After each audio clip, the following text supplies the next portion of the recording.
ছোটোবেলার কিছু ঘটনা আপনার সাথে শেয়ার করব। একটা মজারও আবার ভয়েরও।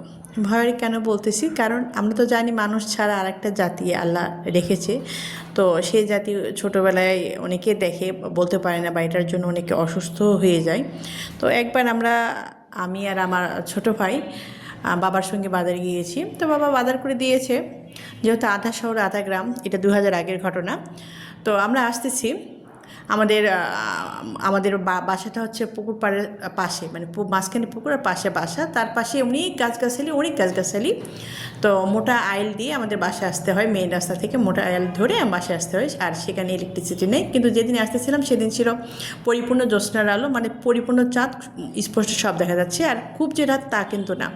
তো দুই ভাই বোন আসতেছি, তো প্রায় 2 বিঘা জমির যে পরিমাণ দূরত্ব, সেই পরিমাণ দূরত্ব থেকে আমরা দেখতেছি যে খেজুর গাছে 2টা খেজুর গাছ, 2 পাশে, মাঝখানে মোটা আইল, এরকম 2 পাশে 2টা পা, আর লম্বা 2টা পা, আর লম্বা মানে একটা মানুষের আকৃতি আপনার কিছু একটা দেখা যাচ্ছে, এবং সেটা সাদা, গায়ে সাদা কিছু একটা পড়ে আছে এমন।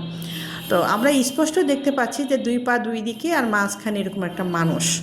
আমরা তো 2 ভাই বোন, যেহেতু আমার আব্বা বলছে তোরা যা, আমি পরে আসতেছি, আমরা আম্মা আম্মা করে এমন চিৎকার যে আশেপাশে আরও মানুষ, তারাও চলে আসছে।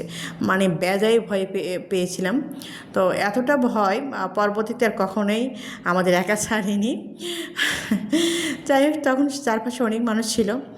আসলে সবারই এরকম ঘটনা থাকে লাইফে, ছোটোখাটো, আর ছোটোবেলা তো অনেক মজার হয়। তো ভালো থাকবেন।